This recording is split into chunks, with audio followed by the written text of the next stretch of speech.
Welcome to McPlum, simple solutions served daily. You begin by confirming medical clearance and a consultation so you understand risks and realistic results. This matters because hand skin reacts differently than other areas. Once booked, photograph and clean the area, remove jewelry, and the tech will shave if hair interferes. You then do a small test patch to assess ink response and skin tolerance. This informs the laser wavelength choice and energy. Make sure to discuss pain control options and expected session intervals before proceeding. During treatment, you and the technician prioritize safety, protective eyewear on and skin cleaned.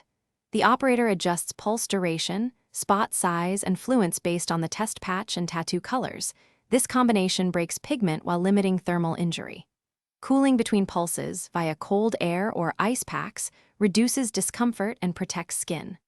Multiple light passes are common, but the goal is gradual fading to prevent scarring. Make sure to photograph each session so you can compare progression over. To finish the process, adhere to aftercare. Keep the hand clean, use recommended ointment, avoid soaking and sun exposure for several weeks, and use SPF on healed skin. This prevents infection and pigment change. If ink persists after planned sessions, consider advanced picosecond lasers or surgical referral for small residual bits.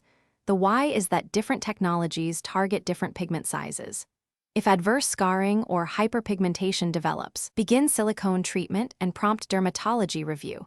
Early intervention preserves outcomes and limits long-term issues.